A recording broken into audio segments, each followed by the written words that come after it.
নমস্কার দর্শক বন্ধুরা, ইনফরমেশন অ্যান্ড উইজডম চ্যানেলে আপনাদের প্রত্যেককে স্বাগত।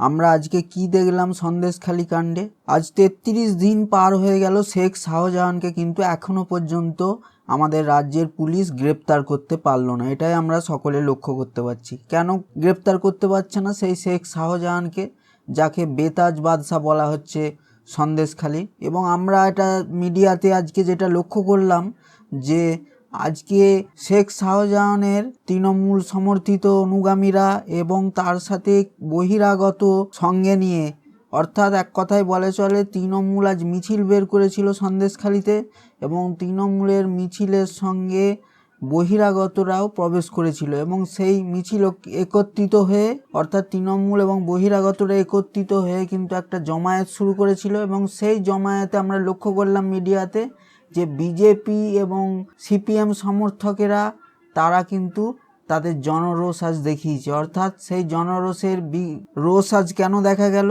আমরা যেটা মিডিয়া থেকে দেখতে পেলাম যে তাদের জমি, সেই জমি তারা চাষ করতো এবং সেই জমি শেখ শাহজাহানের ক্ষমতা বলে তাদের অনুগামীরা কিন্তু তাদের কাছ থেকে জমি কেড়ে নিয়েছে। তারা এখন আর চাষবাসও করতে পারে না এবং মাছের খালকে কেটে আবার মাছের ভেরি বানিয়ে সেখান থেকেও তারা উপার্জনের পথ বের করেছে। তো আমরা এগুলোই লক্ষ্য করতে পারলাম। এবং গত 5ই জানুয়ারি ইডি যখন রেড করেছিল শেখ শাহজাহানের বাড়িতে, তখন শাহজাহানের অনুগামীরা এসে ইডির মাথা ফাটিয়ে দেওয়া থেকে শুরু করে বিক্ষোভ জনরোষ আমরা দেখেছিলাম তৃণমূল অনুগামীদের দিক থেকে। এবং আজকে তার উলট পুরাণ আমরা দেখলাম, অর্থাৎ একেবারে কিন্তু সেই তৃণমূল যে বহিরাগতদের নিয়ে মিছিল করছিল এবং সেখানে গ্রামের দাসপাড়া, পাত্রপাড়া এবং বিভিন্ন সেই গ্রামের শ্রেণীর মানুষরা এসে, বিজেপি সিপিএম সমর্থকেরা এসে কিন্তু সেখানে সেই তৃণমূলের মিছিলকে দেন, সেই তৃণমূলের মিছিলকে হাঁটিয়ে দেন এবং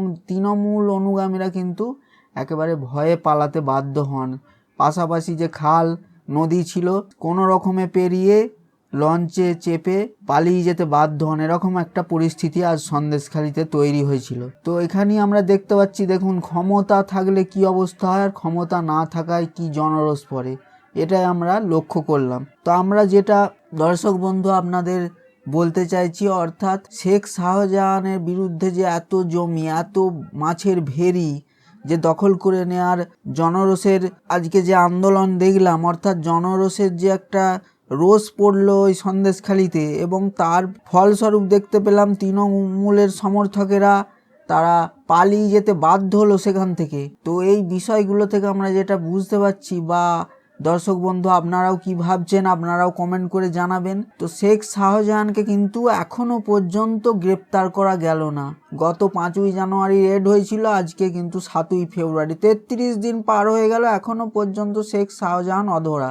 এর মধ্যে কিন্তু গত 29শে জানুয়ারি কোর্ট সমন পাঠিয়েছিল এবং সেই সমনের প্রেক্ষিতে শেখ শাহজাহান তার লয়ারকে দিয়ে কোর্টে জামিনের আর্জি পাঠিয়েছে, কিন্তু সেই জামিন এখনো কোর্ট মঞ্জুর করছে না। কিন্তু এত মানুষের যে জমি দখল করে নেওয়া এবং এত মানুষের জমি দখল করে নেওয়া থেকে শুরু করে তাদের পুকুরের অংশ নিয়ে বা খালের অংশ নিয়ে সেখানে ভেরি বানানো, এই জিনিসগুলো থেকে কিন্তু আমরা যেটা দেখতে পাচ্ছি, এই জনরোষ কি এত সহজে শেষ হয়ে যাবে? কেন এত মানুষের যে ক্ষয়ক্ষতি, গরিব খেটে খাওয়া মানুষের তাদের একটুকু জমির অংশ, কারো একটুকু পুকুরের অংশ, সেগুলোকে দখল করে নিয়ে পুরোপুরি নিজের আর্থিক প্রতিপত্তি বাড়ানো, এগুলো তো কোনোভাবেই ভাবা যায় না সাধারণ মানুষের পক্ষ থেকে, আমাদের পক্ষ থেকে। দর্শকগণ আপনারাও এটা নিশ্চয়ই বলবেন। তো এর প্রেক্ষিতে আপনারাও কি জানাতে চাইছেন কমেন্ট করে জানাবেন। ভালো লাগলে সাবস্ক্রাইব করবেন, লাইক অবশ্যই মনে করে একটা করবেন এবং